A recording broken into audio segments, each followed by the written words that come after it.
Hosakote Rotary ಸೆಂಟ್ರಲ್ನ 2026-27ನೇ ಸಾಲಿನ 21ನೇ ಅಧ್ಯಕ್ಷರಾಗಿ ವಿಜಿಕುಮಾರ್ ರವರು ಆಯ್ಕೆಯಾಗಿದ್ದು, ಜಿಲ್ಲಾ ಅನುಸ್ಥಾಪನಾ ಅಧಿಕಾರಿ ಕುಮಾರಸ್ವಾಮಿ ಅಧಿಕಾರ ಹಸ್ತಾಂತರಿಸಿದರು.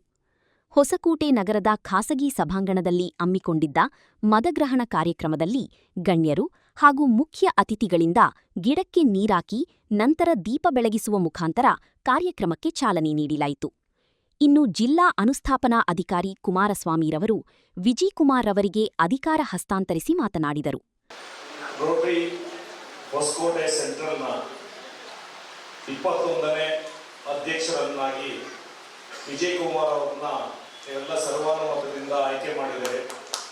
ಅವರಿಗೆ ಇವತ್ತು ನಮ್ಮ ಡಿಸ್ಟ್ರಿಕ್ಟ್ ಗವರ್ನರ್ ಆದಂಥ ಡಾಕ್ಟರ್ ಅನಿಲ್ ಗುಪ್ತಾ ಮತ್ತು ಫಸ್ಟ್ ಲೇಡಿ ಆದಂಥ ಸಂಗೀತ ಗುಪ್ತಾ ಅವರ ವಿಶೇಷದೊಂದಿಗೆ ಈ ಒಂದು ಕಾಲರ್ನ ರೋಟರಿ ಹೊಸಕೋಟೆ ಸೆಂಟ್ರಲ್ನ 21ನೇ ಅಧ್ಯಕ್ಷರಾಗಿ ವಿಜಯಕುಮಾರ್ ಅವರನ್ನ ಕಾಲರ್ ಮಾಡ್ತಾ ಇದ್ದಾರೆ.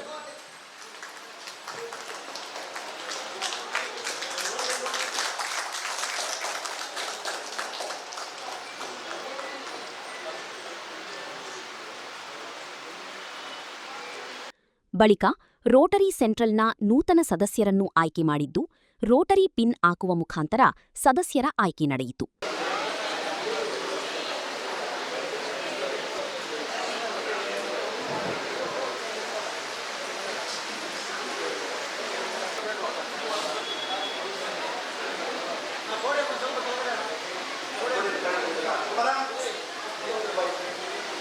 ಬಳಿಕ ನೂತನ ಅಧ್ಯಕ್ಷ ವಿಜಿಕುಮಾರ್ ಮಾತನಾಡಿ, ರೋಟರಿ ಹುಟ್ಟಿದ್ದು ಯಾವಾಗ, ಅದನ್ನು ಪ್ರಾರಂಭಿಸಿದ್ದು ಯಾರು, ಈಗ ದೇಶದಲ್ಲಿ ಎಲ್ಲೆಲ್ಲಿದೆ ರೋಟರಿ ಎಂಬ ಬಗ್ಗೆ ವಿಸ್ತಾರವಾಗಿ ತಿಳಿಸಿಕೊಟ್ಟರು.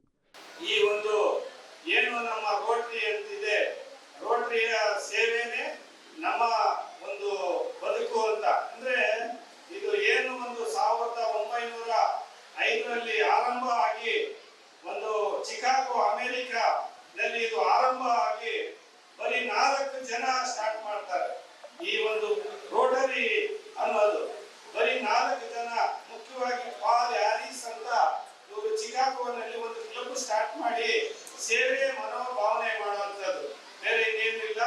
ಇವತ್ತು ಇದು ಯಾವ ಮಟ್ಟಕ್ಕೆ ಹೋಗಿದೆ ಅಂದ್ರೆ ನಮ್ಮ ಪ್ರಪಂಚದಲ್ಲಿ 200ಕ್ಕೂ ಹೆಚ್ಚು ದೇಶಗಳಲ್ಲಿ ಮತ್ತು 46,000 ಕ್ಲಬ್, ಅದರಲ್ಲಿ ನಮ್ದು ಒಂದು ಕ್ಲಬ್, 46,000 ಕ್ಲಬ್ ಇದೆ ಮತ್ತು 15 ಲಕ್ಷ ಜನ ಈಗ ಏನು ನಾವೆಲ್ಲ ಪಿನ್ ಮಾಡಿದ್ವಿ, ಈ ರೀತಿ 14 ಲಕ್ಷ ಜನ ಮೆಂಬರ್ಸ್ ಇರ್ತಾರೆ.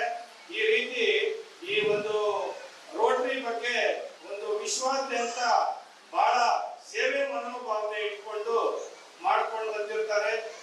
ಇದ್ರ ಜೊತೆಗೆ ಈ ವರ್ಷ ನಮ್ಮ ಅನಿಲ್ ಗುಪ್ತಾ ಅವರು ಮೊನ್ನೆ 1ನೇ ತಾರೀಕು ಜುಲೈ 1ನೇ ತಾರೀಕು ಅವರು ಚಾರ್ಜ್ ತಗೊಂಡ್ರು.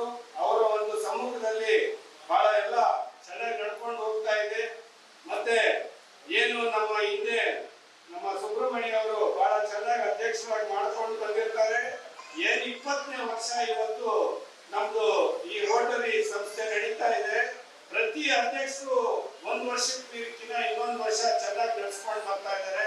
ಅದರಲ್ಲಿ ಇನ್ನ ಮುಂದೆ ಫಸ್ಟ್ ಲೇಡಿ ಅಂತ ನಾವು ಮುಖ್ಯವಾಗಿ ಈಗ ತಾನೇ ಕರೆದ್ವಿ. ಮುಂದಿನ ಅವಧಿಗೆ ನಮ್ಮಲ್ಲಿ ಏನಂದ್ರೆ ರೋಟರಿನಲ್ಲಿ 2 ವರ್ಷ 3 ವರ್ಷ 4 ವರ್ಷ ಅವಧಿಗೆ ಮೊದಲೇ ರಿಸರ್ವೇಶನ್ ಮಾಡಬೇಕಾಗುತ್ತೆ. ಇಲ್ಲಿ ಏನು ಅಧ್ಯಕ್ಷರು ಮಾಡ್ತೀವಿ, ಡಿಸ್ಟ್ರಿಕ್ಟ್ ಗವರ್ನರ್ ವಿಶ್ವಾದ್ಯಂತ 5 ವರ್ಷಕ್ಕಾಗುವಷ್ಟು ಇದರಲ್ಲಿ ಆ ರೀತಿ ವ್ಯವಸ್ಥೆ ಇರುತ್ತೆ. ನಾವು ಮುಂದಿನ ವರ್ಷ ಏನು ಜುಲೈ ತಿಂಗಳಲ್ಲಿ ಅವರಿಗೆ ಹಸ್ತಾಂತರ ಮಾಡ್ತೀವಿ. ಮೊದಲನೇದಾಗಿ ನಾವು ಒಂದು ಲೇಡಿನ ನಾವು ಆಯ್ಕೆ ಮಾಡಿರ್ತೀವಿ. ಬಳಿಕ ಮುಖ್ಯ ಅತಿಥಿಗಳಾಗಿ ಆಗಮಿಸಿದ ಡಿವೈಎಸ್ಪಿ ಮಲ್ಲೇಶ್ ರವರು ಹಾಗೂ ಇತರೆ ಗಣ್ಯರು ಮಾತನಾಡಿದರು.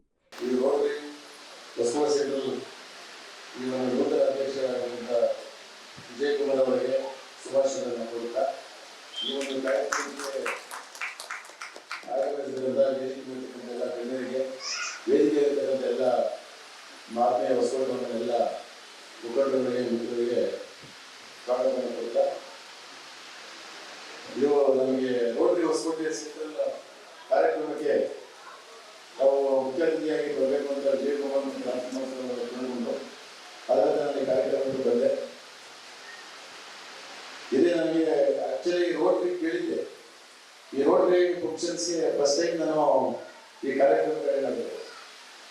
ಯಾವ ರೋಟರಿ ಕಾರ್ಯಕ್ರಮಕ್ಕೆ ಅಟೆಂಡ್ ಆಗಿಲ್ಲ. ಸಂತೋಷ. ವೇದಿಕೆ ಮೇಲೆ ಎಲ್ಲ ಕಡೆಯಿದ್ದಾರೆ, ಎಲ್ಲರೂ ಸಿಗಕ್ಕೆ ಹೋಗಲ್ಲ. ಈ ರೋಟರಿ ಬಗ್ಗೆ ನಾನೆಲ್ಲ ತಿಳ್ಕೊಂಡಿದ್ದೀನಿ.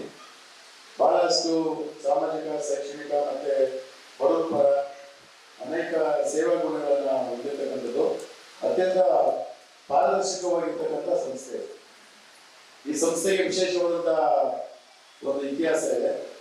ಮತ್ತೆ ಅದೇ ರೀತಿ ಒಂದು ಡೆಕೋರಮ್ ಅನ್ನ ಕಾಪಾಡಿಕೊಂಡಿದೆ. ಒಂದು ಗೌರವಯುತವಾಗಿ ಈ ಸಂಸ್ಥೆ ಬಗ್ಗೆ ಬಹಳ ಒಂದು ಒಳ್ಳೆ ಹೆಮ್ಮೆಯ ಒಂದು ಸಂಸ್ಥೆ ಅಂತ ಹೇಳಿ ಸುತ್ತಕೊಂಡಿದೆ.